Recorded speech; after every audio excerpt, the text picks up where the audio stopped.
I'm Vikram Chandra, and you're watching WION World is One. We begin in China.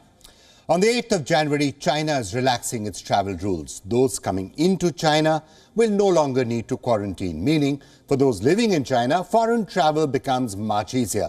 And foreign travel is what many Chinese have begun packing for. Flight bookings are up, so are visa inquiries. For the people of China, the relaxing of travel rules means liberation. It means getting to step out after 3 long years and after all these years of COVID rules. But for those living outside China, the prospect of so many incoming Chinese flights means, well, some worry and some possible mayhem. Let me tell you why. You see, last week, 2 Chinese flights landed in Milan. Half of the passengers were found to be infected with COVID. Last weekend, 28% of Chinese passengers flying into Taiwan tested positive. Ideally, these travelers should have furnished RT-PCR test results before boarding their flights. Look, Chinese people are allowed to travel wherever they want to. Obviously, there can be no discrimination. But let's face it, there is a difference in China to the rest of the world. There is a COVID pandemic raging in China, the likes of which the world hasn't seen. Millions and millions of people are infected. So therefore, it is correct for the rest of the world to be asking some questions. Were the people who were flying out of China asked to do any testing? Did they furnish RT-PCR tests? COVID-19 cases are rising in China, and that's even according to official data. And I don't need to tell you this, you already know this. China is not sharing enough data. Beijing, as you know, operates in secrecy. It thrives in mystery. These, for example, are distressing videos of deaths surfacing from China.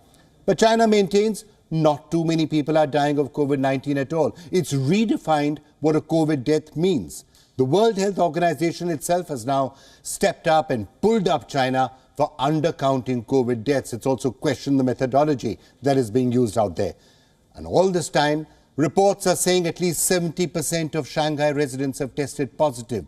So what does this actually mean for the rest of the world? For countries like India, which may not have too many Chinese tourists coming in, but which are definitely affected by arrivals from East Asia, from other parts of East Asia, from places where Chinese travelers could be going to. Now, should we worry or should we not worry? Let me give you my take. There are 2 possible scenarios. Scenario 1, what we are seeing in China is just the logical outcome of the collapse of the zero COVID policy. With China opening up, hundreds of millions of Chinese will get COVID. It's natural, it's happened elsewhere in the world as well.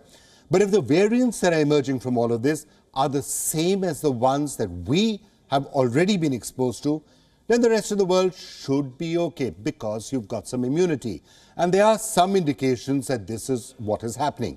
Some signs that what is hitting China are Omicron subvariants. The first one called BA.5.2, the second one BF.7.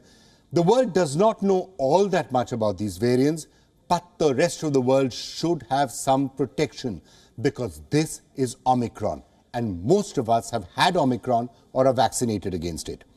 Now the frightening scenario is if a new variant completely emerges from China, perhaps as a result of mutation with so many fresh infections.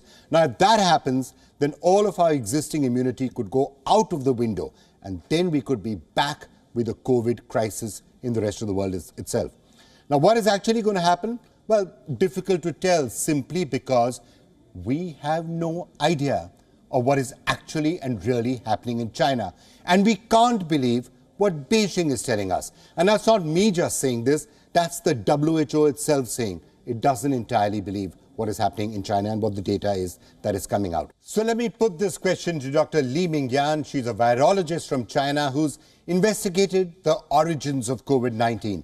Her findings did not please those in positions of power in Beijing, so Dr. Li had to flee her homeland. Tonight, she joins us from the United States.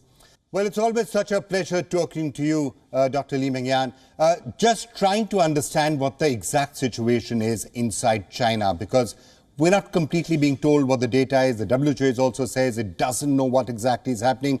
We were talking to you a few weeks back as well, and we were trying to understand how bad the situation actually is. What are you hearing from your sources on the ground? How bad is the situation? several weeks ago, and since then until now, still the COVID cases is actually infected majority of Chinese people, and also the death toll is increasing.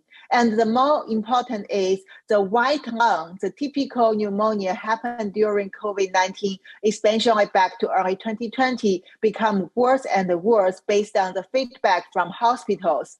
We are talking about the real number or real death toll. We really cannot have that because first, China government still refuse to give the real data, and they claim only 3 cases of the COVID deaths on 2nd January all over China.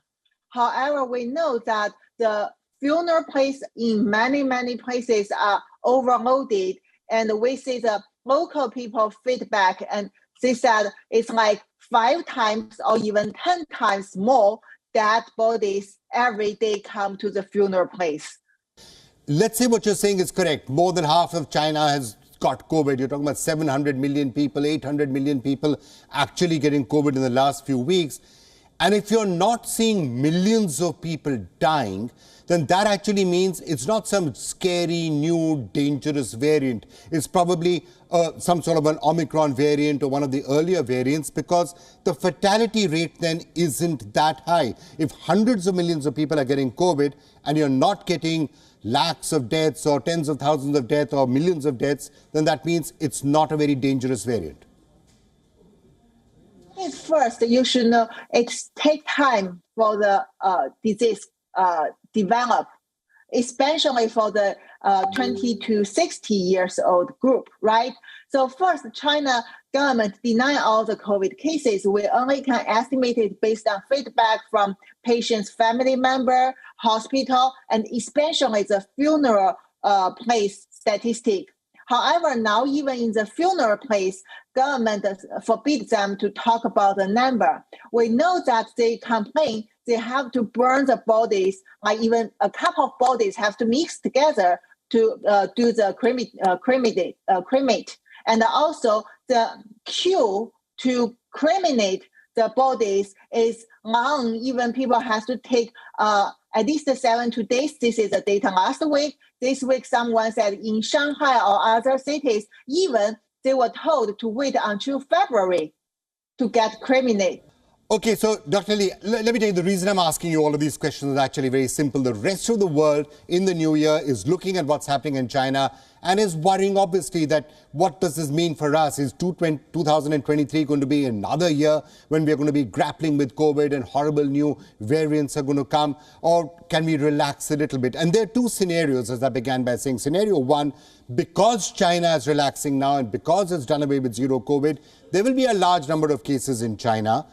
But the rest of the world does not have to worry too much or panic too much, because these are the same old variants that we have already got some immunity to. So be watchful, but don't panic. The second scenario would be if there is a new variant in China or a mutation leads to a new variant in China, which can override our existing immunity, because then there is a real reason to worry. Something else could emerge, something more dangerous than Omicron, more dangerous than Delta. Is there any reason, according to you, to believe that the second scenario, the latter scenario, the scary scenario, could be playing out?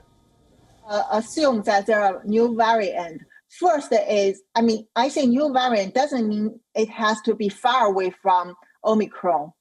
What we say that is because although we talk about lifting of the zero COVID policy, we talk about the vaccine ineffectiveness, however, that it cannot explain that all of a sudden people get infected in a very fast speed and also generate such severe symptoms, because just one thing, imagine back to 2020 when people totally has no any immunity against the COVID-19. And then at that time, the situation seems better than at this moment, at least in the cities I know. And the doctors also claim that now it's worse than back to 2020. And also we have to think about China government. Why, if it's just the common Omicron, why doesn't the China government allow hospital to give the viral sequence examination?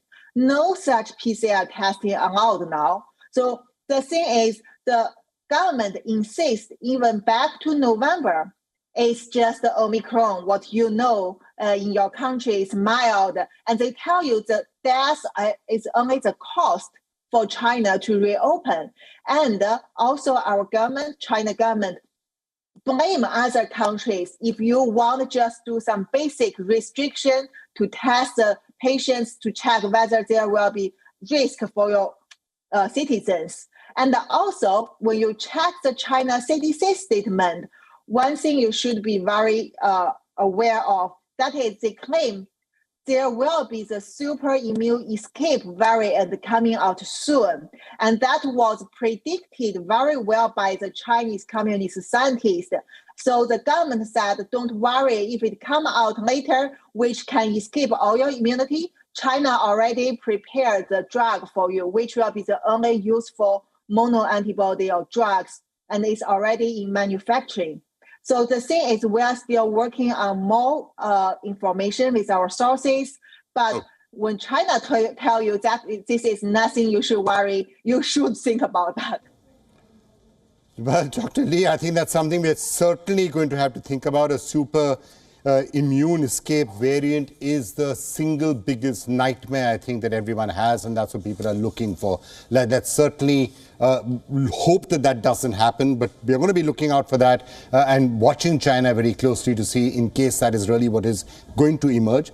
As I said, there's no evidence that is emerging right now, but we'll certainly keep an eye on that. And we'll keep coming back to you, Dr. Lee, as well, because you do have your finger on the pulse of what's happening inside China. Very difficult for the rest of us to keep an eye on it or try to figure out what's happening inside China. If the WHO cannot, then, certainly the rest of the world is struggling. Thank you so much for joining us.